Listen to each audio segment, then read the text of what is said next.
Vamos a partir otra charla de esta serie hablando de, hoy en día quiero decir, estamos con Henry Montesino para conversar sobre modelos geoidales. Henry, ¿cómo estás? Muy bien, Ariel. Primero que todo me gustaría agradecerte por la invitación de participar en esta instancia de un conversatorio técnico, por cierto, particularmente hablar de modelos geoidales, que forma parte de una disciplina de las que más me apasiona, ¿cierto? La geodesia física. Y bueno, me parece muy bien este tipo de actividades, sobre todo en la disciplina nuestra, que muchas veces no es tan divulgada. Así es que muy bien, bastante atractivo este ciclo de conversatorio.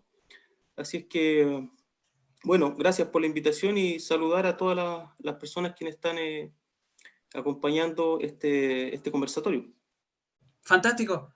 Bueno, nosotros estamos muy agradecidos del tiempo que te has dado para poder conversar sobre este tema. Bien, bueno, Henry Montesino es profesor asistente en la Universidad de Concepción. Bueno, y quien les habla, Ariel Silva. Bien.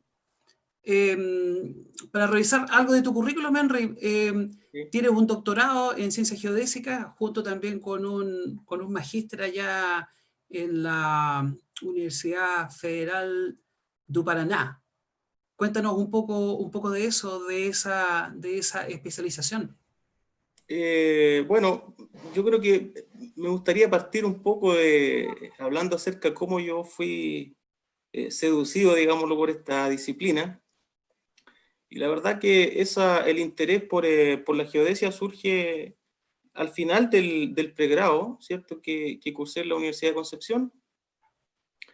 Y fíjate que en el proyecto de título, el equivalente a tesis, no sé, proyecto final de carrera, yo estaba pensando en aquellos años, el año 2006, digo ser, claro, en trabajar en la parte más de obras viales, carreteras. Siempre fui bien interesado en esos temas, y a pesar de haber tenido geodesia durante los años de estudio de ingeniería en geomensura, nunca me fasciné tanto. Más bien yo hice las asignaturas que estaban ahí, eran de geodesia geométrica típica y geodesia satelital, que era más estrictamente GPS, más allá de geodesia satelital propiamente tal.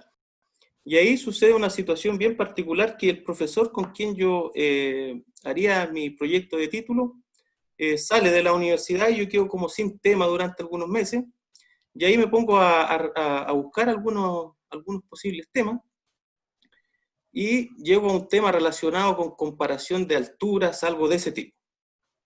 Entonces presento esa propuesta al departamento, y ahí entonces me aconsejan hablar con el profesor especialista en el área, que estaba llegando. Yo creo que había llegado hace un año o algo así, el profesor Juan Carlos Báez, que fue también colega, después somos amigos hasta el día de hoy. Y ahí que yo presento esta propuesta, y descubro que en realidad hay otros elementos, trae estas diferencias de nivel que yo hasta ese entonces la veía un poco más desde el punto de vista geométrico. Y comienzo a entrar en la parte de alturas de tipo físico, y ahí entonces entrar a estudiar teoría de potencial, números geopotenciales, conceptos de geoide, digamos, un poco más profundos, cuasi geoide, geope, etc.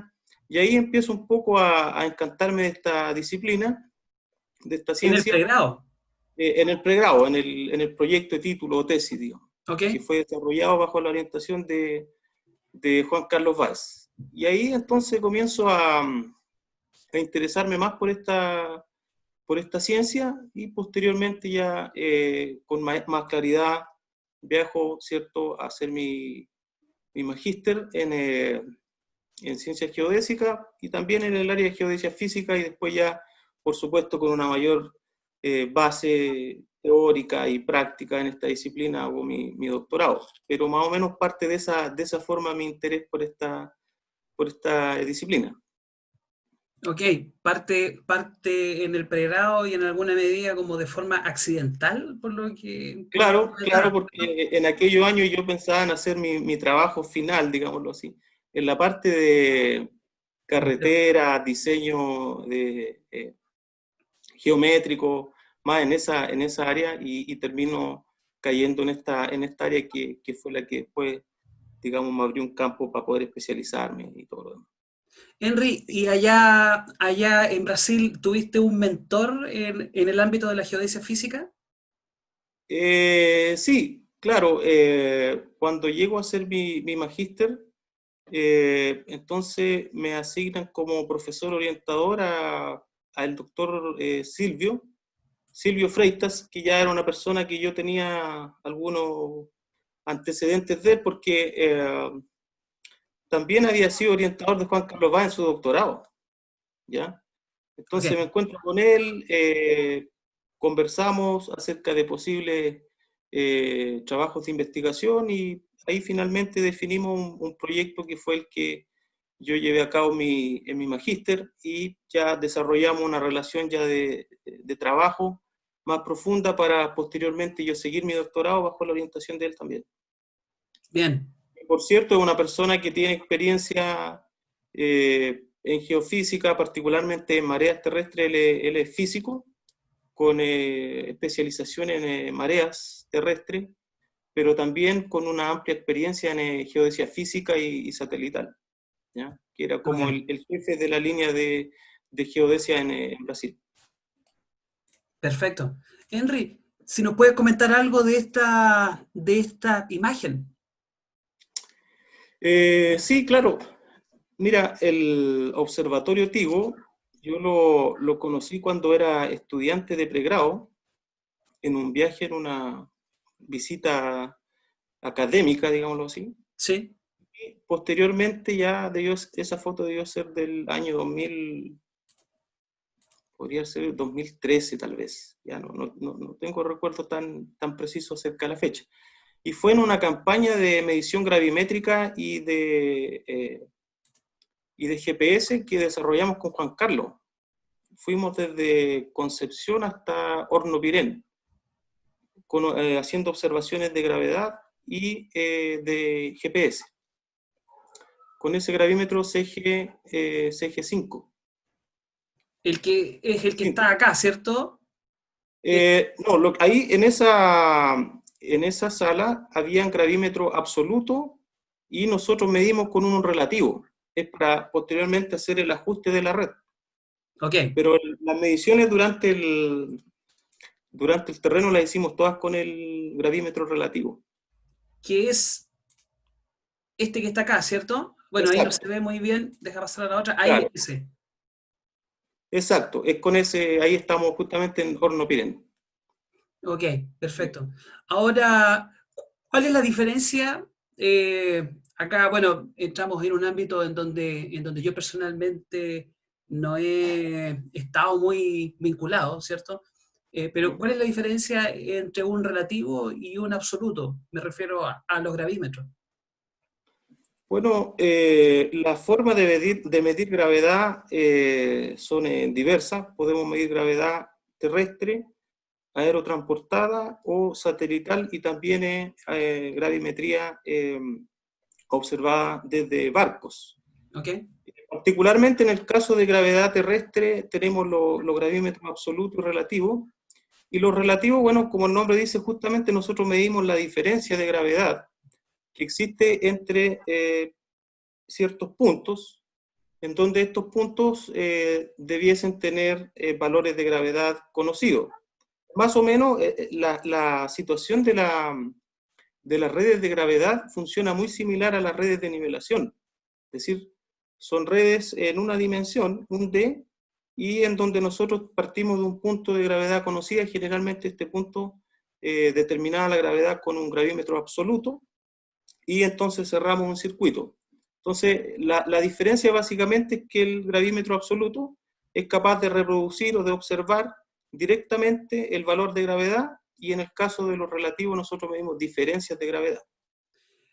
Por supuesto, Pero, en costo hay una diferencia, pero enorme ya. perfecto. Un gravímetro absoluto no se compra como un relativo. Ya es complicado comprar un gravímetro relativo, pero absolutos son hechos, pero a pedido, digamos. Me imagino, me imagino. Ahora, con esto se logra medir la magnitud de la gravedad, ¿cierto? Sí, No se claro, porque mide orientación, no, orientación la del vector de orientación, gravedad. disculpa. Te preguntaba que se mide la magnitud, pero no se mide la orientación o, digamos, o la dirección de la plomada. Claro, con el gravímetro nosotros medimos la magnitud. Perfecto, La dirección la obtenemos a través de otros sensores y es reflejada en lo que nosotros conocemos como componentes de la deflexión de la vertical. ¿Ya? Esa perfecto. sería una visión alternativa. Sí. Bueno, aquí es justamente donde nos metemos en la geodesia física, ¿cierto? Eh, Claro.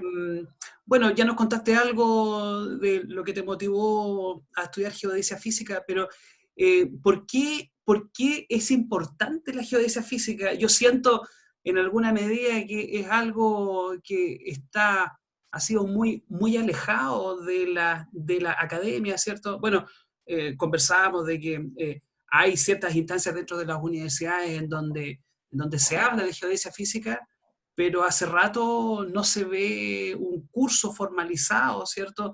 Por lo menos en la geomensura. Por qué debería ser importante la geodesia física? A ver, la geodesia física es muy antigua, aunque nosotros no tengamos un conocimiento tan acabado. Es muy antigua y surge en conjunto con la definición de la geodesia. Si nosotros recordamos la definición general, uno de los objetivos de la geodesia sería la determinación del campo de gravedad y sus variaciones temporales. Entonces, de ahí es que surge este campo de la geodesia física. Básicamente sería la rama de la geodesia que se encarga de determinar el campo de gravedad terrestre y sus variaciones temporales. Eh, bueno, con el tiempo ha ido tomando más importancia, dado que ahora existen los métodos como para observar y reproducir toda esa teoría que existía ya hace un montón de años. ¿Ya? Ok, Y es fundamental porque incluso muchas de las tareas geométricas que se desarrollaban antes o problemas de la geodesia que se resolvían desde el punto de vista geométrico, hoy día se resuelven desde el punto de vista físico. Por ejemplo, el propio achatamiento de la Tierra, cómo fijar el origen de un sistema geodésico de referencia. Por ejemplo, el sistema geodésico de referencia, todo el mundo dice hoy, bueno, los sistemas actuales tienen el origen en el centro de masa de la Tierra, el 000 si hablamos de un sistema en coordenadas cartesianas. Pero sí, justamente esa condición viene dada implícitamente en los coeficientes armónicos esféricos del modelo de trayectoria que usan los satélites en la determinación de la órbita. Es decir, nosotros no lo vemos explícitamente, pero esa condición viene dada desde el punto de vista físico. perfecto. Henry, y bueno, yo en mi paso por muy corto, eso sí, por la academia, por la docencia, yo les comentaba a los estudiantes que quizá, y para mí, no sé para ti, pero el elemento más importante que hay en la geodesia y en la topografía es justamente la línea de plomada. Entonces, por eso te preguntaba acerca de esta definición de la gravimetría, ¿cierto? Que es para medir la magnitud, pero no para medir la orientación de ese vector de gravedad. No sé, ¿qué opinas tú acerca de ese cuestionamiento de que la línea de plomada es prácticamente el elemento que une, ¿cierto?, todas las diferentes especialidades que hay en la geodesia. ¿Sí? Fíjate que aunque muchas personas usan un equipo, un teodolito, un taquímetro, una estación total, un nivel, cuando aploman, entonces están materializando justamente en ese punto la dirección del vector de gravedad. Y como dices tú, el vector de gravedad o la línea de plomo es extremadamente importante porque es un elemento de orientación natural. ¿Ya? Es un elemento de orientación natural y entonces ahí es que surgen, por ejemplo, las coordenadas astronómicas. ¿Ya? Que era Exactamente. una forma, es decir, antiguamente la forma de resolver la geometría de la Tierra fue a través de observaciones astronómicas y latitud astronómica, longitud astronómica y un valor de potencial. ¿Ya? Entonces, por ejemplo, lo que tú habías mencionado hace algunos minutos de la dirección del vector de gravedad. En aquellos años también era posible de determinar, por ejemplo, un geoide, ya un poco adelanto el concepto, a través de métodos astronómicos, es decir, basado en la orientación o en la dirección del vector de gravedad. Es decir, las soluciones de los problemas de la geodesia también pueden ser resueltos desde el punto de vista astronómico. Por eso es que también hay una línea de geodesia astronómica, que hasta hace algunos años fue un poco pasada de moda o dejada de lado porque los métodos no eran muy precisos. Exacto. Pero yo diría que hace algunos 10 o 20 años surgieron unos instrumentos nuevos que se llaman cámaras cenitales y que retomaron el concepto de geodesia astronómica. Y hoy día se pueden resolver con bastante precisión problemas que se pueden resolver a través de, por ejemplo, la propia gravimetría y con estas técnicas, ¿ya? Básicamente la determinación de la deflexión de la vertical. Ese elemento es clave y está directamente relacionado con lo que tú mencionas de la línea de plomo, porque es el elemento natural, ¿cierto? Y también hay un elemento que viene de un modelo sintético, una línea de campo, pero de un modelo sintético que sería un campo de gravedad normal. Y esas diferencias son las que se permiten calcular estas cantidades como el propio geoide. Fantástico. Henry, bueno, mira, acá yo por lo menos el primer acercamiento que tuve con la geodesia física fue con el libro de Heiskanen, ¿Sí? Moritz y Heiskanen. ¿Tú tienes ahí algún libro eh, que te haya marcado en este ámbito? Sí, hay varios textos, pero un buen texto, como dices tú, más moderno sería el eh, Hoffman, Belenov and Moritz. Pero Ah, está ok. el más antiguo que es el Heiskanen and Moritz. Sí, ese es del ¿Ya? año Hay dos 66. versiones. Hay dos versiones, pero también hay otros que son un poco más especializados. Eh, por ejemplo, hay uno que es se llama, también tiene un capítulo bueno, se llama Geophysical Geodesy, ¿ya? No recuerdo el nombre del autor en este minuto. Y hay otro que también es bastante especializado en gravimetría, que es de Torgue. Torgue es reconocido por un libro de geodesia, pero Sí. también tiene un libro de gravimetría. Ah, mira. Sí, Él es alemán, ¿cierto? sí, sí, Sí, exacto. sí, Y sí. hay Ah, otros textos que son más rebuscados. Por ejemplo, hay uno que es de Erwin Groten, que también es alemán, y hay uno que es del profesor Bernhard Heck, también de Alemania, pero ese está en alemán. ya. ¿Ya? Bernard Heck, me acuerdo, fue a dar un curso allá a la Universidad de Concepción el año Sí, 2013, creo. claro, él también tiene un Sí. texto de geodesia. Ah, fantástico. Sí. Henry, bueno, cuéntanos algo sobre el campo de gravedad terrestre. Bueno, ya habíamos entrado un poco en estas observaciones gravimétricas, ¿cierto? Que nos comentaste, los gravímetros absolutos, los gravímetros relativos, ¿cierto? Cuéntanos algo más sobre estas observaciones. Sí, mira, un poco quedó pendiente algunas cosas que cuando tú planteaste la pregunta por qué era importante estudiar geodesia física. Quiero un poco tomar algunos elementos de ahí. Si hablamos de geodesia física, estaríamos hablando de campo de gravedad. Y el campo de gravedad es importante no solamente para la gente que trabaja en geomensura geomática o geodesia, sino que también en una serie de otros campos. Por ejemplo, en oceanografía es muy importante el campo de gravedad porque permite estudiar la circulación del océano a través de una separación que nosotros llamamos de topografía del nivel del mar. ¿Ya? Que es una separación con respecto a un geoide, un campo de gravedad, que nosotros estamos hablando genéricamente del campo de gravedad, pero el que más nos interesa a nosotros de todas esas superficies, digamos, es el geoide. Entonces, para los oceanógrafos es muy importante estudiar el comportamiento instantáneo del océano con respecto a esta superficie que la proporcionan los geodestas, ¿ya? También es importante, bueno, para geofísica, geología, que estudian la distribución y los contrastes de densidad de la masa interna de la Tierra.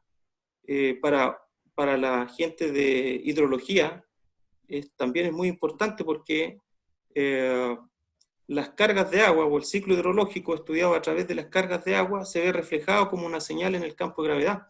Entonces, el campo de gravedad en general no solamente es de importancia para los geodestas, sino que también en una serie de disciplinas, ¿ya? Y para nosotros los que trabajamos en geomensura, geomática, bueno, fundamental porque es la superficie para nuestra altura, superficie de referencia, nos permite hacer posicionamiento con GPS y poder llevar desde las alturas elipsoidales, por ejemplo, altura ortométrica, e incluso en el posicionamiento inercial, ¿ya? Que calculamos aceleraciones cinemáticas y aceleraciones gravitacionales, y esas, ¿cierto?, pueden ser recuperadas o modeladas a través de este campo de gravedad terrestre, ¿ya? Ok, fantástico. Henry, bueno, de acuerdo a la determinación del campo de gravedad, bueno, te había comentado, o bueno, tú habías comentado, ¿cierto?, estas observaciones directas, ¿cierto? El gravímetro debería ser una observación directa de gravedad, ¿cierto? Sí, claro. Independiente, bueno, a lo mejor entramos ahí en la definición ya más concreta, si es absoluto o si es relativo, ¿cierto? Claro. En el ámbito satelital está, si no me equivoco, CHAMP y GOCE, ¿cierto? Sí, son tres misiones específicas que han habido hasta hoy día, que ¿Ok? es CHAMP, GRACE y GOCE. Grace, perfecto. Claro, con propósitos un poco diferentes, pero desde antes de estas misiones ya se había reproducido el campo de gravedad a través de plataformas orbitales. Por ¿Ok? ejemplo, a través de misiones de SLR, de Satellite Laser Ranging. ¿Ok? Pero como son satélites de órbita alta, menos sensibles a los cambios que se producen en la Tierra, entonces la calidad de los modelos no era muy buena. Pero ya habían determinaciones de mucho antes del lanzamiento de CHAMP, ¿ya? En el ámbito satelital tú estás hablando, ¿cierto? Exacto, Perfecto. exacto. Y de acuerdo Entonces, a... Sí, perdón. no, lo que quería comentar es, claro, determinaciones del campo de gravedad, las primeras fueron hechas a través de mediciones de láser, satélites de órbita alta, que no necesariamente tenían como propósito fundamental determinar el campo de gravedad, pero ya se tenían estimaciones y posteriormente se fueron refinando con el lanzamiento de CHAMP, que es una misión, ¿cierto?, alemana, después GRACE, una misión, ¿cierto?, compartida entre los norteamericanos y los alemanes, y finalmente la misión en GOCE, que es una misión de la ESA, en Europa, ¿verdad? Más o Bien. menos ese es el orden del desarrollo de estas misiones. Esos desarrollos deberían ser como el estado del arte en términos de lo que es la observación de gravedad en técnicas satelitales. Sí, sí, pero fíjate que han tenido, como te mencionaba, alguna diferencia en los objetivos, porque JUMP, que fue la primera misión específica para determinar el campo de gravedad, tenía como objetivo determinar el campo de gravedad terrestre, pero estático, digámoslo así. ¿Ok? Mientras que GOCE, ya el objetivo principal era medir sus variaciones temporales. Y la última, GOCE, ya fue su objetivo determinar el campo de gravedad terrestre, principalmente estático, pero con mejor resolución de la que se habían determinado con las otras misiones. Perfecto. Ahora, con la deflexión de la vertical, y acá te hago la pregunta desde la más completa ignorancia, con la deflexión de la vertical, ¿es posible también determinar el campo de gravedad? Porque ahí yo te preguntaba que, bueno, con observaciones directas de gravedad tú obtienes la magnitud, ¿cierto? Pero con la observación de la deflexión de la vertical, estamos hablando que es un parámetro geométrico, ¿cierto? Que establece, digamos, un ángulo entre una línea que es normal al elipsoide y otra línea que debería ser normal al geoide. Con esa deflexión, con ese ángulo, ¿somos capaces de poder determinar el campo de gravedad también? Por supuesto, sí. Claro, de hecho era la forma de determinar el campo de gravedad antiguamente a través de métodos astronómicos. Incluso ¿Ya? se llamaba nivelación astrogeodésica, ¿ya? Perfecto. O nivelación de Helmert. Entonces, sí hay una desventaja, se pueden determinar diferencias de geoides. Pensémoslo así, diferencias de ondulación geoidal. O sea, necesitas un punto de partida Claro, para poder extender esto, digamos, de forma, en el sentido de un ajuste de red. exacto. Perfecto. Exacto. Con la deflexión de la vertical, ¿es posible determinar el geoide? Sí. Es posible a través de nivelación astrogeodésica. Ya, ok. Y Ahora, fíjate que es súper importante esa grandeza o funcional, si tú quieres, deflexión de la vertical, porque en esa cantidad están ocultas las señales de la más alta frecuencia del campo de gravedad. El campo de gravedad nosotros lo entendemos como un conjunto de ondas sobrepuestas, de ok, diferentes longitudes. ¿Ya? Son ondas con diferentes longitudes de onda, y las ondas con las longitudes más pequeñas, o digámoslo así, la alta frecuencia, está justamente, ¿cierto?, embutida, si tú quieres, en la deflexión de la vertical. Es el tipo de observaciones que, ¿cierto?, contiene la mayor cantidad de la alta frecuencia del campo de gravedad terrestre. Sí, eso hablemos es de muy que, importante. pero a ver, para entender eso, hablemos de que en estas redes, ¿cierto? Se establece un punto de partida en donde se conoce, digamos, la gravedad, ¿cierto? Se hacen N, observaciones. mejor dicho, no. Ahí se conoce la ondulación geoidal. Lo que pasa es que ese es un aspecto importante. Cuando nosotros hablamos de geoide, nosotros hablamos en realidad que conocemos la función potencial, ¿cierto?, en un lugar, ¿cierto?, específico, ¿Ok? y todos los puntos que tienen ese mismo potencial constituyen esta superficie que le llamamos geoide. Ese W o potencial lo podemos transformar en diferentes funcionales. Lo que tradicionalmente usamos los ingenieros en geomensura, qué sé yo, es el N, que es la ondulación geoidal. Pero nosotros podríamos obtener otras cantidades que vienen de la misma función potencial, como por ejemplo deflexión de la vertical, anomalía de gravedad, disturbio de gravedad, etc. ¿Ya? Entonces, Perfecto. particularmente el caso que tú colocas sería conocer la ondulación geoidal en ese punto. En el caso, claro, en el caso que yo ponía, suponiendo que partimos de una ondulación de un punto de coincidencia entre el geoide y el elipsoide, ¿cierto? Ondulación Claro, geoidal cero, que puede ser, por claro, ejemplo, el punto de partida de un datum local, ¿cierto? exacto, Un ¿sí? datum topocéntrico. De ahí en Exacto, adelante hacemos observaciones de la deflexión de la vertical, ¿cierto? ¿sí? Combinando métodos astronómicos y métodos geodésicos, ¿cierto? Entonces, ¿Sí? con eso, según lo que tú estás diciendo, y si logro extrapolarlo bien, ¿cierto? Obtendríamos un mapa, ¿cierto? O diferencias de ondulaciones geoidales. Exacto, Perfecto, perfecto. exacto, exacto. Incluso nosotros hicimos un experimento que ya tenemos los resultados, faltan algunos datos, que incluso tú participaste, nos ayudaste en unas mediciones, Sí, en donde a través de un método que salió hace algunos años, desarrollado por un colega, ¿cierto? Joseph Avant, que la combinación de observaciones GNSS con observaciones LPS que nosotros llamamos, o observaciones de estación total, podríamos entenderlo en el sentido práctico, la medición de un conjunto de vectores con esas dos técnicas a través de una inversión nos permiten en cada uno de esos puntos determinar la deflexión de la vertical. y en ese sentido poder obtener las diferencias a través del método de nivelación de Helmer, obtener las diferencias de ondulación geoidal en esos diferentes puntos, que es un trabajo que estamos ya terminando justamente en Santiago. ¿Sí? Como te comento, en alguna oportunidad tú nos ayudaste también a medir en una campaña. Sí, sí, ahí eso sí hay digamos, una observación directa, ¿cierto? Al comparar, digamos, bueno, una fuente directamente relacionada digamos, con el datum geocéntrico y otra fuente que es, digamos, local, ¿cierto?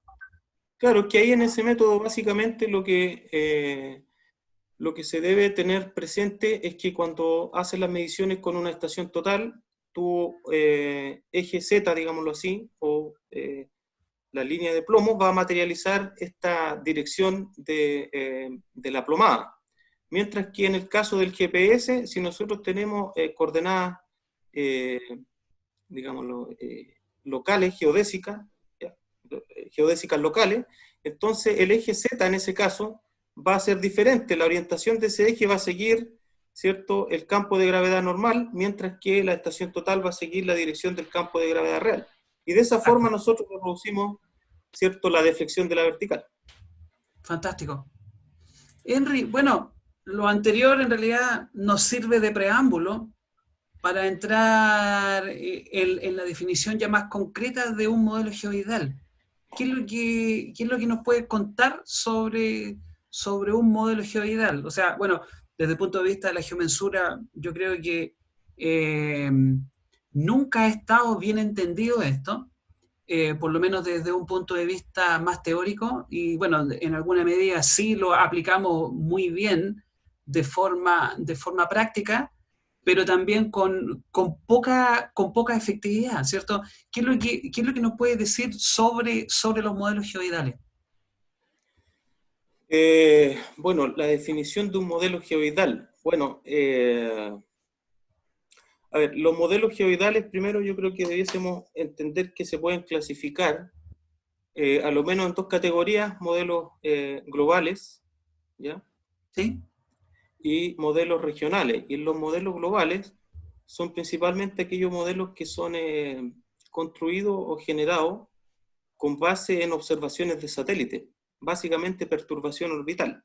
Entonces son modelos donde la resolución espacial no es muy buena, digámoslo. ¿Ya? Hoy día el estado del arte en un modelo, ¿cierto?, global sería el EGM 2008, aunque han salido otros, pero la resolución es más o menos la misma, que sería en torno de 10 kilómetros. Ok. ¿Ya? Y después tenemos el otro caso que serían modelos regionales, y en los casos de los modelos regionales nosotros usamos una técnica que se llama descomposición espectral, y en ese caso cuando nosotros lo hacemos, pensemos en el caso más sencillo, que lo hacemos basado en observaciones de gravedad. Entonces cuando observamos con un gravímetro, pensamos de que esa observación tiene toda la señal del campo de gravedad. Entonces, a esa observación nosotros le removemos la señal de baja frecuencia o largas longitudes de onda, que son aquellas que están contenidas en los modelos globales. Entonces le removemos esa parte, luego le removemos la parte de la alta frecuencia que estaría asociada al efecto que genera la topografía sobre la gravedad. ¿Ya? Y nos quedaría una faja intermedia, y esa faja intermedia es la que se coloca como un desafío, o ese sería el problema específicamente por determinar. ¿Ya? Entonces se determina que puede ser por diferentes abordajes. Por ejemplo, un abordaje tradicional de stock, se determina esa faja intermedia y posteriormente se recomponen la parte de las largas longitudes de onda y de las cortas longitudes de onda, y ahí se completa el espectro. De esa forma se construye un modelo geoidal regional, y por supuesto esos tienen mejor resolución y podrían a lo mejor ser de 1 kilómetro, va a depender de la entrada de datos, ¿ya?, de qué tan densos son las observaciones de gravedad, y se construye finalmente una superficie en donde se puede determinar en cualquier punto la ondulación geoidal. Ya eso sería como en un sentido más práctico la definición de un modelo de geoide. Bien, bien. Ahora, Henry, de acuerdo a tu opinión, ¿por qué, bueno, yo por lo menos he visto eh, modelos de geoide en Brasil, ¿cierto? Claro, En la charla con Juan Carlos también en alguna medida hablábamos de eso y él decía que, bueno, que el IGM estaba en algunas campañas, ¿cierto?, de gravimetría aérea, si no me equivoco, ¿cierto? sí. Pero, ¿por qué en esta región no, no se ha, digamos, puesto a disposición un modelo regional? ¿Cuál es tu opinión respecto a eso? Bueno, a ver, yo creo que en Chile, en general, hay pocos datos de gravedad. Y de los pocos datos de gravedad, hay una cantidad prácticamente ínfima de datos libremente disponibles. Yo creo que los pocos datos de gravedad que hay son datos que se han hecho por trabajos específicos de prospección, ¿cierto? De trabajos por parte de geofísicos, geólogos, y no hay conocimiento de eso, ¿ya? Y el tratamiento que se le ha dado a estos datos tampoco es el tratamiento que muchas veces necesitamos los geodestas para determinar un modelo de geoide, ¿ya? Yo he visto muchas veces que el tratamiento que le dan, por ejemplo, los geólogos o los geofísicos, no son estrictamente el tratamiento que nosotros le hacemos a los datos. ¿Ya? Muchas veces no Exacto. existe el dato crudo, por lo tanto no nos serviría utilizar el dato procesado. Entonces, yo creo que hay pocos datos, ¿ya? No tenemos la política todavía en Chile como la tiene, por ejemplo, el IBGE en Brasil, que es el Instituto Brasilero de Geografía y Estadística, de disponibilizar ya sean sus datos de la red altimétrica, red gravimétrica, red de mareógrafos, red GNSS, etcétera. Yo creo que nosotros todavía no tenemos esa política, por lo tanto hay mucho desconocimiento respecto de las bases de datos existentes. Y eso complica, por un lado, y por otro lado también la forma de nuestro país complica la utilización de muchas veces métodos satelitales, por la propia resolución espacial. ¿Ya? Yo he tenido que muchas veces enfrentar ese problema en donde muchas aplicaciones de datos satelitales han sido posibles en otros lugares, pero la forma de nuestro país, que es muy estrecha, entonces no nos permite extraer las señales que podemos observar con métodos satelitales, ¿ya? Entonces yo creo que pasa por ahí.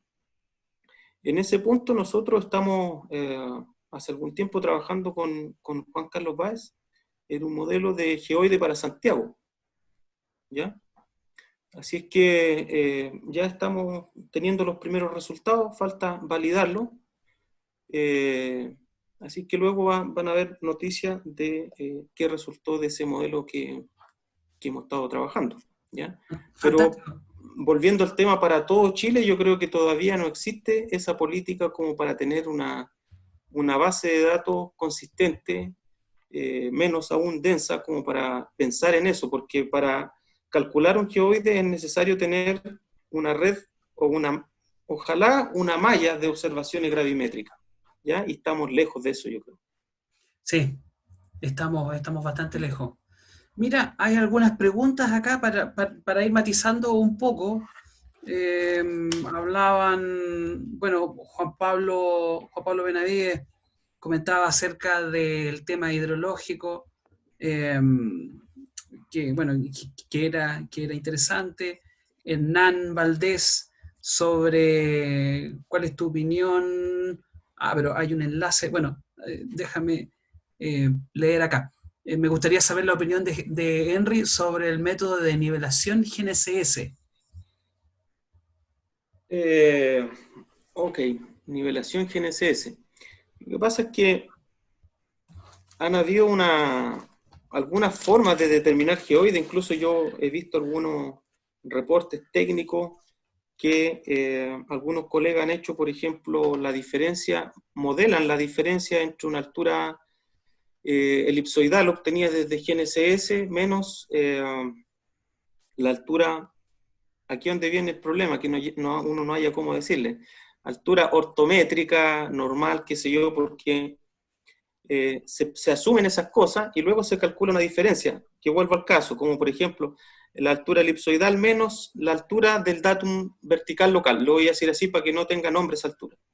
Y eso asume que es el n, la ondulación geoidal. Posteriormente introducen algunos métodos, muchas veces solamente geométricos, y hacen una malla por ahí, y después entonces en cualquier lugar calculan la altura elipsoidal, ¿cierto? Con GNSS, y luego le restan esta cantidad y tienen alturas que muchas veces le llaman de ortométrica. Yo particularmente no estoy de acuerdo con esa definición, creo que teóricamente existen problemas graves, ¿ya? Conceptuales en eso. Sin embargo, es una buena estrategia para ajustarse a las alturas locales, digamos, se trabajen en una obra o que se trabajen en un país.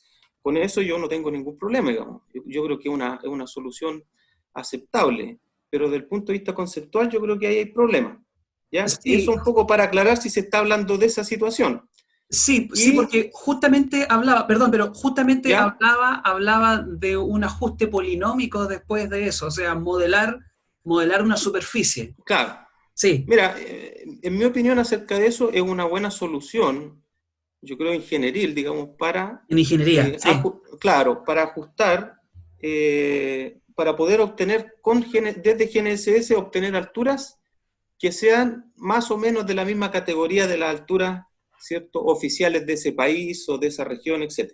sí, Sin sí, embargo, insisto que carecen de una conceptualización teórica, es decir, no podemos hablar estrictamente de altura ortométrica, ni alturas normales, ni alturas dinámicas, ese es otro cuento, exacto, sí. ¿ya? Entonces, es una solución práctica. Henry, yo tengo el mismo problema para hablar de las alturas físicas, ¿Ya? porque no sé si decirle en algún momento alturas ortométricas, alturas dinámicas, alturas nivel medio del mar, ¿cierto? Al final me quedé, por lo menos yo, me quedé con altura nivel medio del mar, porque el datum vertical debería estar relacionado con esa superficie. Eh, claro, yo creo que el concepto que uno use depende mucho del contexto. Así es, sí. Yo creo que a veces uno entiende que en el contexto que se está hablando todas las personas están conscientes de que hablamos de altura ortométrica, sin embargo nos referimos a aquellas alturas que están referidas al nivel medio del mar. Pero yo creo que cuando nos vamos al detalle, vale la pena hacer esas diferencias, ¿ya? Por Absolutamente. ejemplo, yo creo que en Chile nosotros tenemos alturas niveladas asociadas al nivel medio del mar y no al mismo nivel medio del mar, porque en cada lugar están referidas a diferentes niveles. Por lo Exacto. tanto, la red, no sé si tú vas a plantear más adelante esta pregunta de la red vertical chilena, Aquí o viene, podemos, ya, aquí. aquí viene. Eh, exacto, a mí en ese sentido yo creo que Chile, yo creo que no tiene red, yo creo que tiene líneas, ¿ya? Líneas de Tiene nivelación líneas de nivelación asociadas a ciertos asociadas a diferentes, magnógrafos. sí, a diferentes niveles, porque el nivel medio del mar, el tratamiento que se hacía tradicionalmente era medir ojalá 18,6 años, ¿cierto?, de registros de nivel del mar para capturar el periodo del ciclo nodal lunar completo, ¿ya? Y poder entonces tener una media que filtre los efectos estacionales o periódicos que se dan en periodos menores. Pero también hay un efecto que depende del lugar y de la época, que se llama topografía del nivel del mar, o Sea Surface Topography. Y esa varía en cada lugar. Y en Chile nosotros tenemos que de un mareógrafo específico se calculó el nivel del mar, no necesariamente con los 18,6 años, y posteriormente se propagaron las líneas de nivelación. Entonces, de lo poca información que hay disponible, reportes técnicos y científicos, esa es más o menos la situación de la red chilena, ya que, insisto, básicamente serían líneas de nivelación referidas a un nivel específico, Sí. ¿ya? Oye, Es básicamente eso. eso que tú comentaste a mí me parece que es muy interesante, porque yo estoy completamente de acuerdo contigo, Henry, en el contexto. de hablar de alturas ortométricas, nivel medio del mar, dinámicas o qué sé yo. Porque habitualmente, si nos vamos en la ingeniería, por ejemplo, claro, los colegas hablan de que cuando hacen un procesamiento de líneas base GNSS y aplican un modelo geoidal, se cree que se está obteniendo alturas ortométricas. Y bueno, y de hecho le llaman alturas ortométricas. Y uno entiende que, claro, que es la altura elipsoidal convertida a través de un modelo geoidal. O sea, bueno, en alguna medida tiene algo de razón, pero no totalmente, ¿cierto? Exacto, Y creo que ahí hay una confusión, pero tremenda en esta área.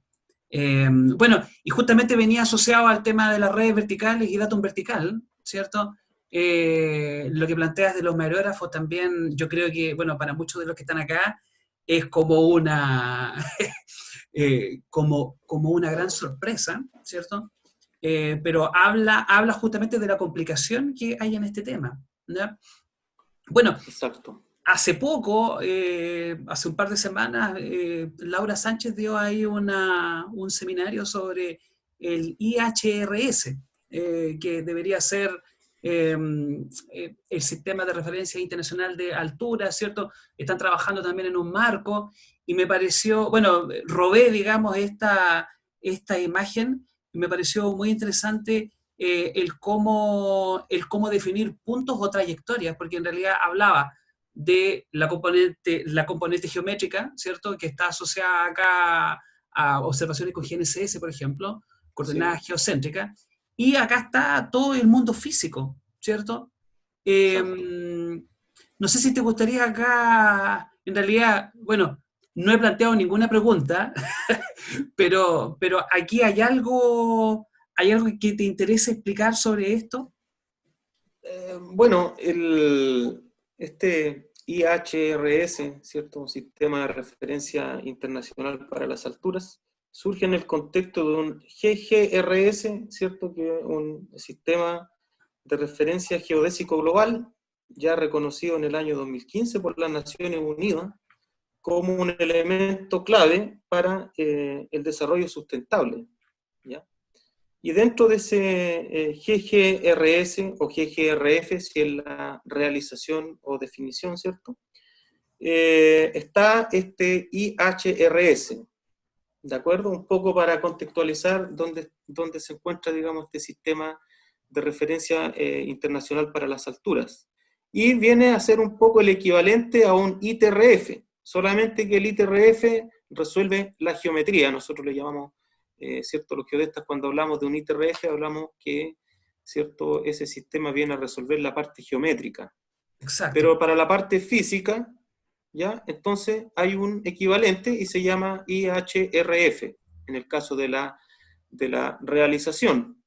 Y bueno, va a consistir en una red global, ¿cierto? Que tiene que cumplir con una serie de estándares y también va a tener que responder a una jerarquía, así como lo hacen las redes GNSS o, si tú quieres, las redes geométricas. Tenemos un ITRF, por ejemplo, que es realizado con multitécnicas de la geodesia satelital. Posteriormente tenemos redes ya regionales o continentales. Pensemos, por ejemplo, el propio CIRGAS, que ya la realización no es con multitécnica, sino que solamente GNSS, pero de medición continua. Luego tenemos redes que son nacionales, que también son con GNSS, pero muchas veces con menos tiempo de observación.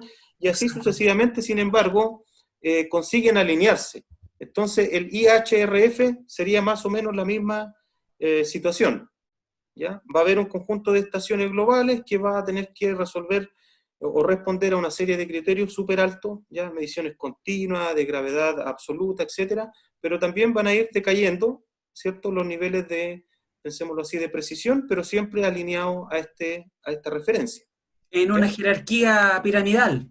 Exacto. Tiene que responder, ¿cierto?, de la misma manera que lo hace el ITRF, es decir, respetar esa jerarquía de los sistemas geodésicos de referencia, Exacto. ¿ya? Henry, entonces, para dejarlo claro, el datum vertical de Chile es el nivel medio del mar, No, pero es que no hay uno.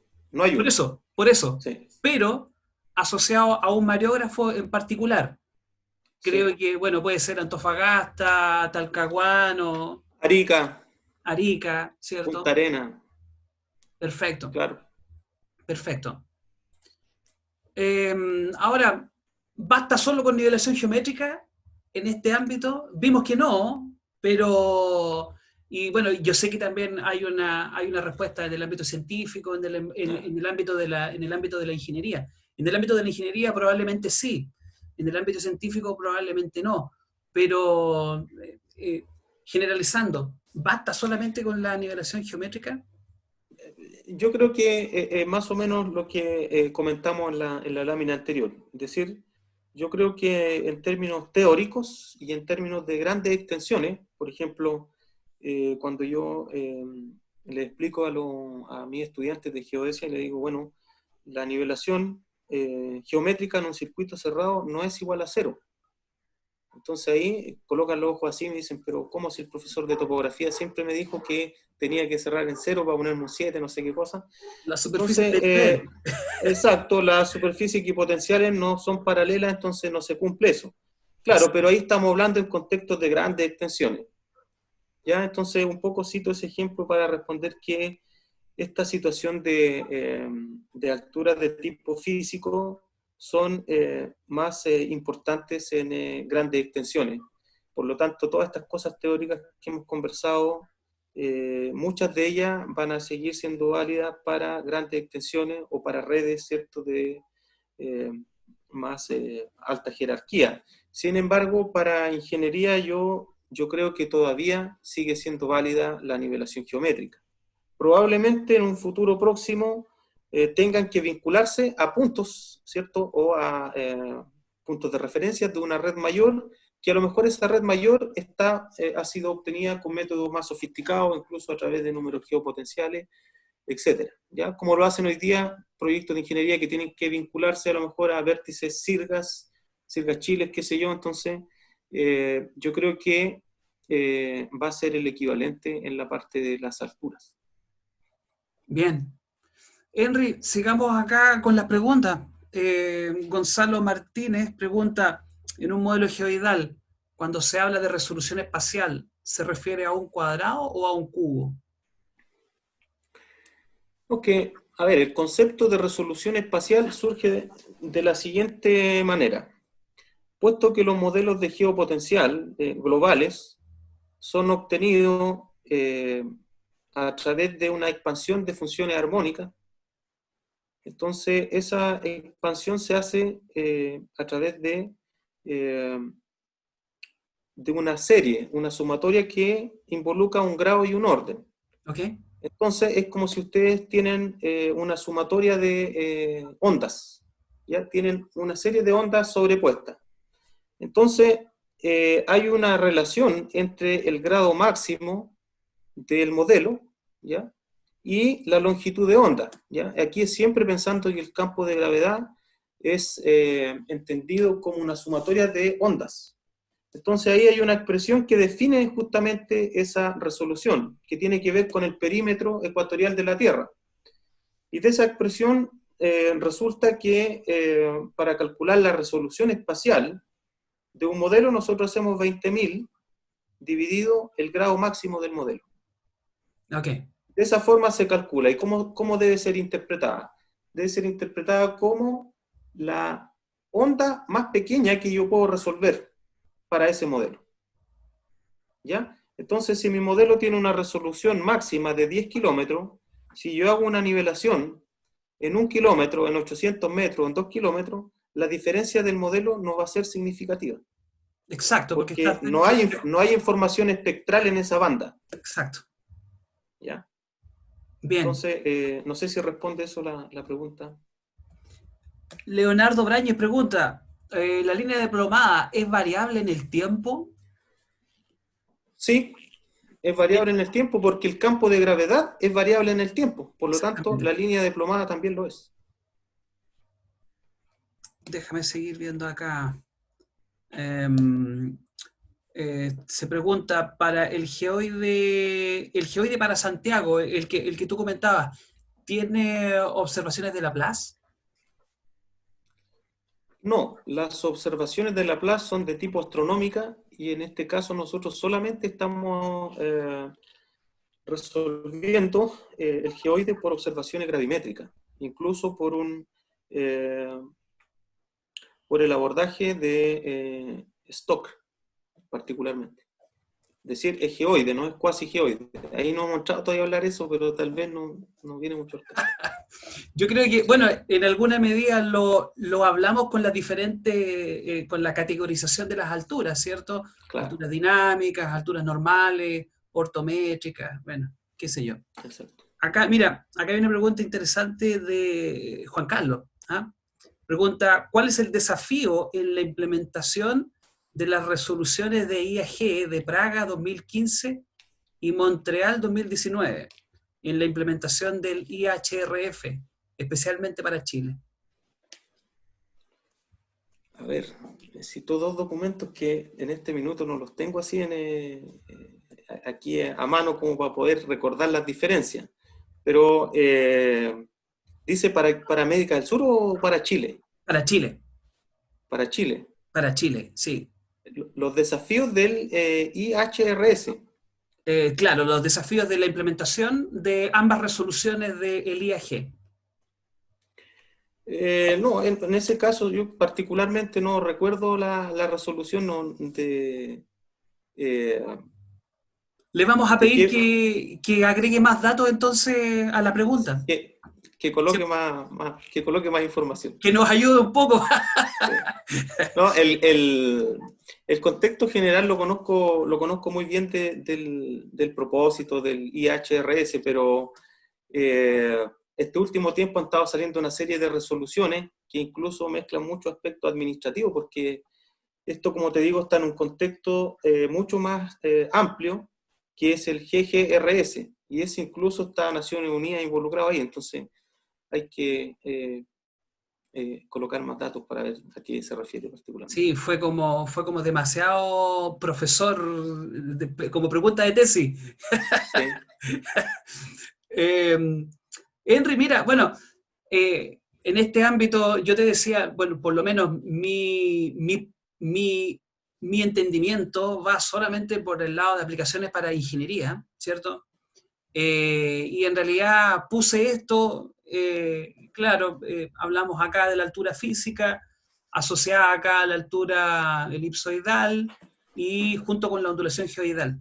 Lo que por lo claro. menos a mí me ha dado muy buenos resultados ha sido trabajar esta expresión de forma diferencial, ¿cierto? Sí, Obtener el desnivel de las alturas físicas a través del desnivel de las alturas elipsoidales junto con el desnivel o digamos o la diferencia de las ondulaciones geoidales, ¿cierto? Se sí, supone que, y bueno, y te lo pregunto teóricamente porque se supone que esta parte de acá abajo, cuando tú haces una línea muy corta, ¿cierto? La diferencia de las ondulaciones geoidales desaparece, sí, porque estás dentro sí, prácticamente de la misma grilla, ¿cierto? sí. Y te lo pregunto teóricamente, con un modelo geoidal de mejor resolución, esto debería mejorar, ¿cierto? Por supuesto, yo creo que la solución de práctica, yo creo que hay que evaluarla en cada caso. Por ejemplo, nosotros hemos tenido algunos casos en donde simplemente tomar un punto con altura, pensémoslo, ortométrica o llamémosle nivel medio del mar, más la diferencia de nivel de altura elipsoidal ha sido más exitoso que usar esa expresión que tú muestras ahí, la segunda o la tercera. ¿Ya? Entonces yo creo que para distancias cortas, yo creo que siempre hay que evaluarlo, ¿ah? En mi experiencia ha sido más satisfactorio los resultados de usar diferencia de altura elipsoidal solamente, porque los modelos de geopotencial que tenemos son de resolución limitada, por lo tanto, lo único que hacemos muchas veces es echar a perder la, la diferencia de nivel obtenida por altura elipsoidal. O sea, va a depender mucho del modelo de geopotencial que nosotros tenemos. Ok. Y si mejoramos el modelo, como tú dices, esa expresión debe mejorar, claro. Ok. Déjame ver acá algunas preguntas que hay. Mira, acá hay una pregunta interesante. Álvaro Carrasco pregunta, en un punto de altura cero entregado por un mareógrafo, ¿cierto? En la costa. ¿Ya? Bueno, en un promedio de varias décadas, pero me imagino que se refiere al origen, ¿cierto? Si observas con gravímetro, ¿obtendrás el mismo potencial de gravedad del geoide o uno distinto? Entendiendo bueno, entiendo que esto es como en el tiempo. Bueno, es que ahí hay un problema. Primero que todo, el potencial no se puede medir directamente. Un gravímetro no mide el potencial, mide la primera derivada del potencial, que sería la gravedad. ¿Qué sería la magnitud? Entonces, no, sería la gravedad. Es decir, el potencial nosotros no lo medimos. No hay un instrumento para medir el potencial de gravedad. ¿Ok? Nosotros lo que medimos es la primera derivada del potencial, que sería la gravedad. ¿Ya? Entonces, ahí, si él me pregunta, sería el valor de gravedad en ese punto. ¿Ya? Ya, el valor de gravedad en ese punto no puede ser un valor cualquiera, es decir, no. Y va a variar en el tiempo, claro, va a variar en el tiempo. Pero ahí con un gravímetro nosotros no obtenemos el potencial. Para obtener el potencial nosotros necesitamos gravedad y diferencia de nivel. El producto de estos dos entonces nos da una diferencia de potencial, pero directamente nosotros no lo medimos. Ok. Acá creo que es el profesor Tarrío. Acá indica, son 6 datum verticales, me imagino, en Chile, no uno ¿Ya? solo, y con diferencia de tiempo, ¿cierto? Claro, nosotros de hecho en ese aspecto,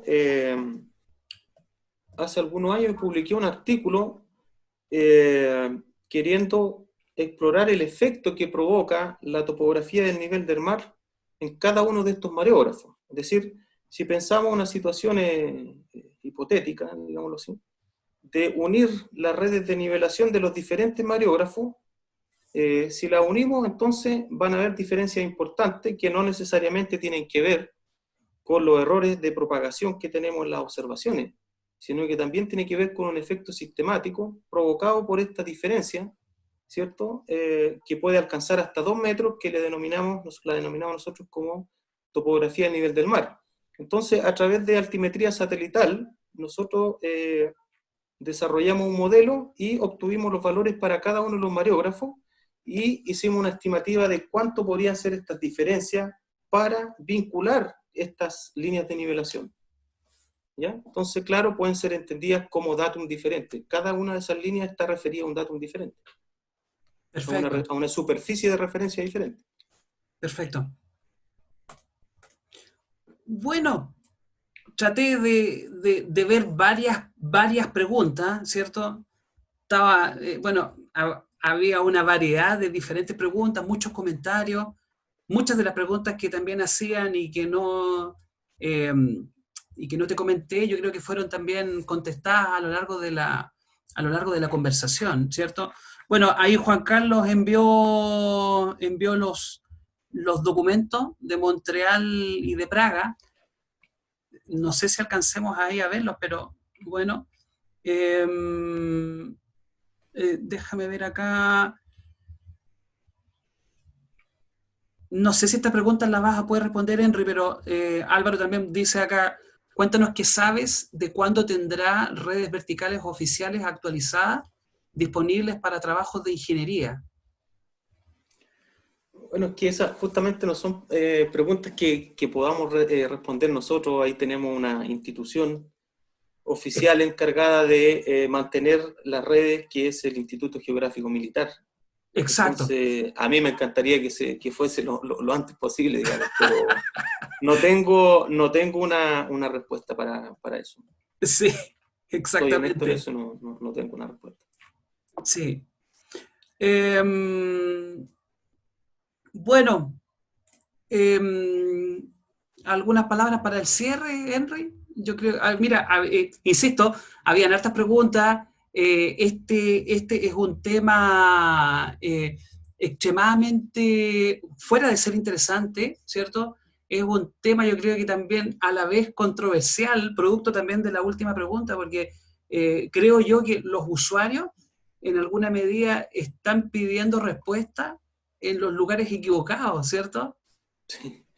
Sí, lo que pasa es que nosotros aportamos desde nuestro nicho, que son particularmente en mi caso de la universidad, con soluciones científicas o tecnológicas, pero esto se enmarca en una serie de lineamientos formales, o legislativos, si tú quieres, en donde nosotros no tenemos mucha injerencia. Entonces, Exactamente.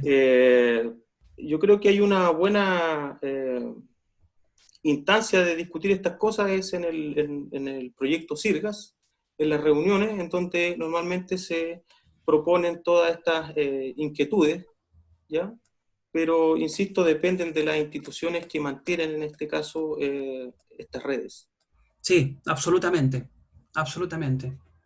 Bueno, ahí te están dando agradecimientos, Henry, Juan Pablo Benavides, Juan Carlos Báez también ahí estaba felicitando. Gracias. ¿Algunas palabras para el cierre, Henry?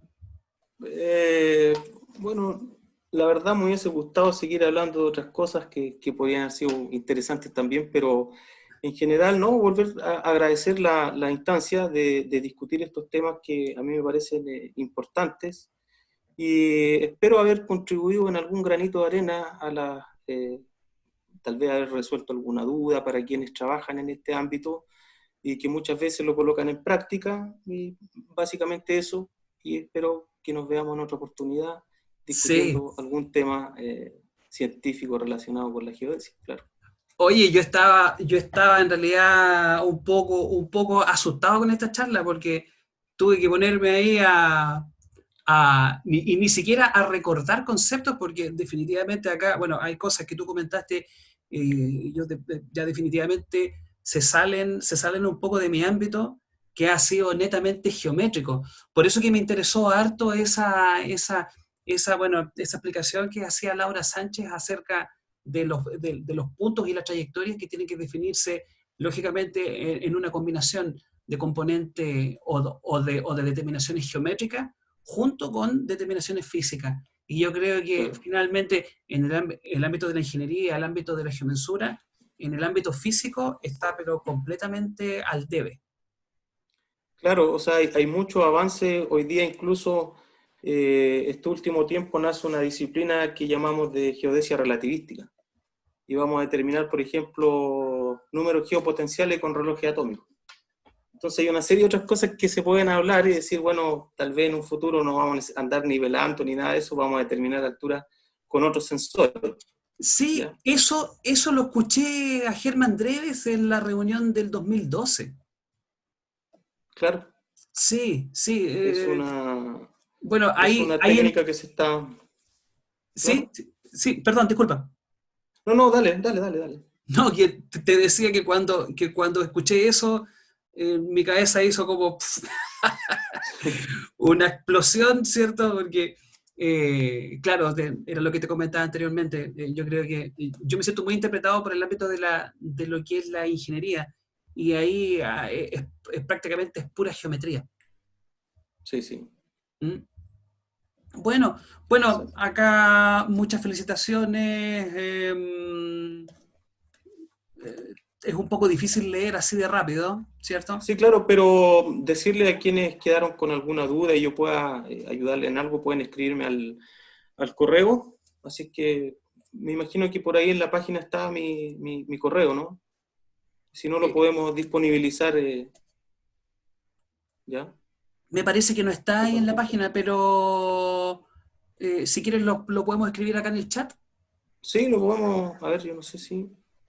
Tú también tienes acceso ahí Ok. al chat, Sí, lo vamos a escribir aquí. ¿ya? Entonces, Bueno, cualquier pregunta adicional, cualquier tipo de comunicación, digamos, directa con Henry, la pueden hacer llegar a través del correo. Quiero también aprovechar ya el cierre. La próxima charla que vamos a tener va a ser el 31 de julio y aquí hemos invitado a una colega que está ligada en el ámbito de la teledetección, así que de nuevo voy a tener que estudiar esta charla. La verdad es que tengo que decir que me quedó grande, Henry. Ya. Así que te agradezco harto por esta clase también, y voy a tener que estudiar también para la que viene. No, no te preocupes, siempre es positivo discutir temas de interés profesional, así que súper. Bien, perfecto. Bueno, muchas gracias. Muchas gracias a todas las personas que asistieron. Y bueno, nos estamos viendo en las próximas actividades. ¿Ya? Gracias, Henry. Ok, nos Muy vemos, chao, amable. un saludo, estén bien, Chao, chao, cuídense, chao. chao, chao.